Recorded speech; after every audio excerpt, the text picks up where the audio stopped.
Hello, everybody. Welcome to our live studio show here on MXGPTV.com with me, Paul Malin, and Lisa Leyland. It's round 12 of the FIM Motocross World Championship, and this weekend we are in Loket for the MXGP of Czech Republic.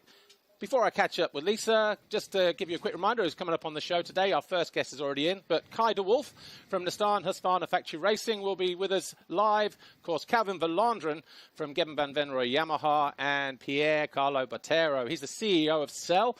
So Sports, Events and Logistics, the company that manages the freight for all of the overseas. Our final guest is in with us now, and he goes by the name of Pier Carlo Bottero. He is the CEO of Cell, SEL, which is the Sports and Events Logistics company that is responsible for moving everything to the flyaways and maybe even a little bit more. And of course... we'll worry about that in a minute. But, of course, we can find out all about the company and how it works. So, first of all, welcome to our studio show here in our nice air-conditioned home.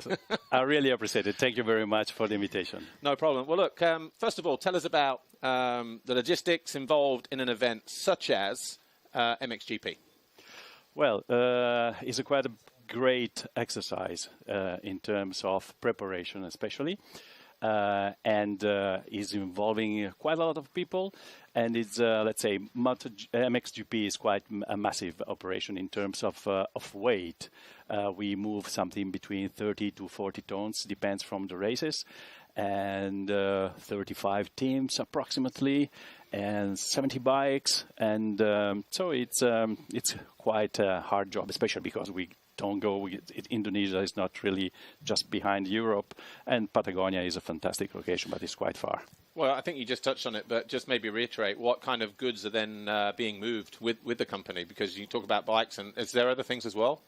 Oh yeah, because we move not only bikes, so all the stuff from the team, so spare parts, whatever, and tires.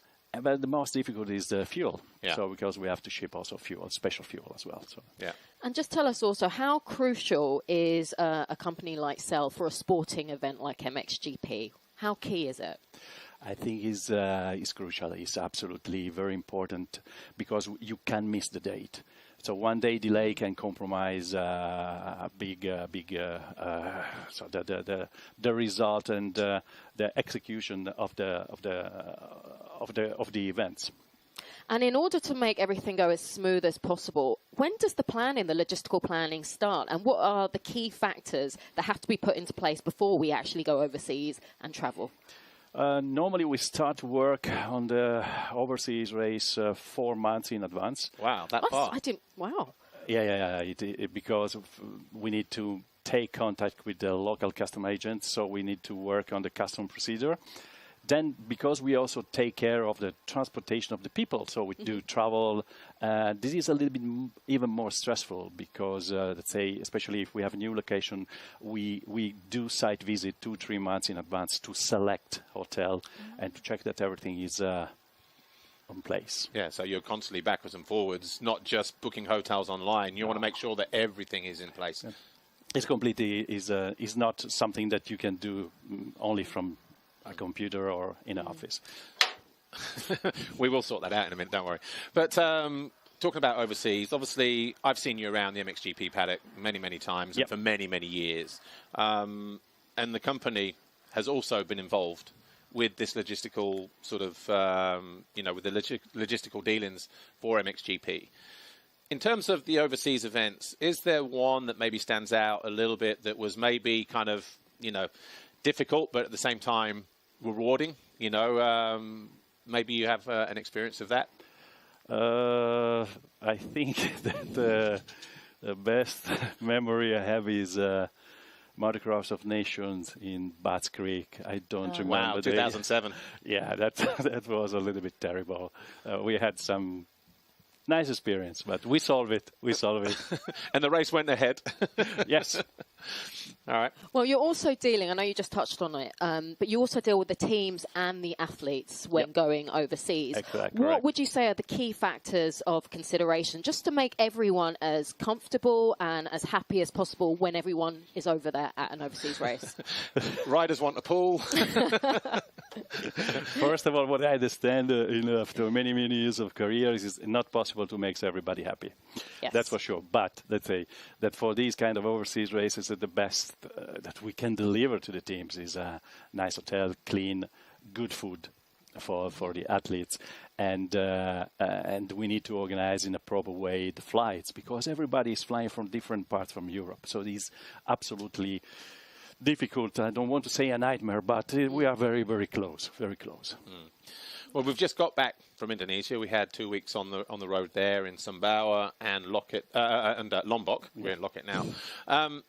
How many people is Cell responsible for on that particular trip? Because you did say, riders and teams and everybody else, but there's all the logistics here from cameras. And so roughly, what are the numbers there? 300 people. Only 300? Yes, only 300. Yes. Wow. Sumbawa Lombok was something around 300. Wow, that's amazing. It's a big job. Yeah, yes. No wonder it takes 4 months to plan out. Yeah. And then after that, then what is the kind of getting the bikes back, getting the freight back? We return to Europe, and then that still has to be redistributed. It's not just about getting the bikes there. You've still got the return element as well. Yes, exactly. So when do the bikes normally arrive back in Europe? How soon do the teams get hold of them?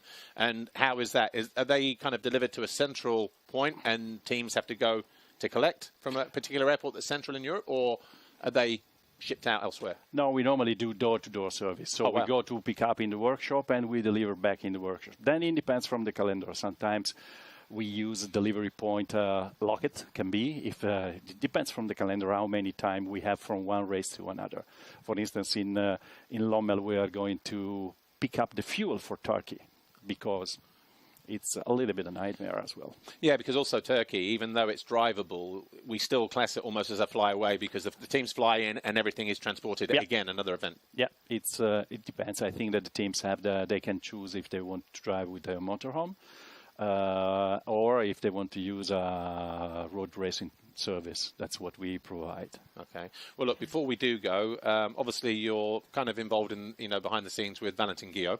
And he's having a fantastic season this year, a couple of 6 overalls, his 9th in the championship. You must be, I know you know him as well personally. He's a good friend of yours as well. Yeah. So from that aspect, not necessarily the professional side, you must be really pleased with how his season is unfolding and the effort that he's putting in.